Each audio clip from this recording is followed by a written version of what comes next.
बिस्मिल्लाहिर्रहमानिर्रहीम। अस्सलाम वालेकुम। सऊदी इन्फो यूट्यूब चैनल में आपका खुश आमदीद कहते हैं। सऊदी एम्बेसी इस्लामाबाद की जानिब से नए वीज़ा वालों के लिए नए अहकामात जारी हुए हैं। अगर आप भी सऊदी अरेबिया का नया वीज़ा लगवाना चाह रहे हैं या फिर आप फैमिली का विज़िट वीज़ा लगवाना चाह रहे हैं, आपका वीज़ा ऑलरेडी लगा हुआ है और वीज़ा एक्सपायर हो चुका है, उसे आप रीस्टैम्प करवाना चाह रही हैं, तो ये ख़बर आपके लिए है।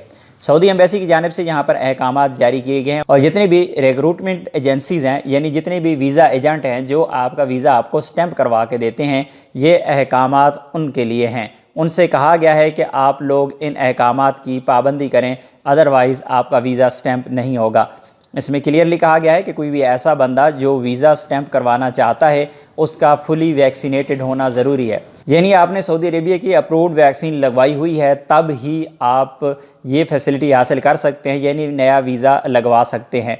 उसके लिए ज़रूरी है कि आपने सऊदी अरेबिया की अप्रूव्ड वैक्सीन लगवाई हो या फिर चाइना की 2 वैक्सीन सिनोफार्म और सिनोवैक के साथ आपने बूस्टर डोज भी लगाई हो, तब ही आपका वीज़ा स्टैम्प हो पाएगा।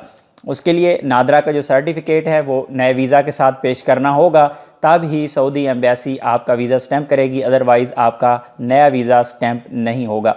उम्मीद है आज की इन्फॉर्मेशन आपको अच्छी लगी होगी। मिलते हैं नेक्स्ट वीडियो में, तब तक के लिए इजाज़त दीजिए। अल्लाह हाफिज़।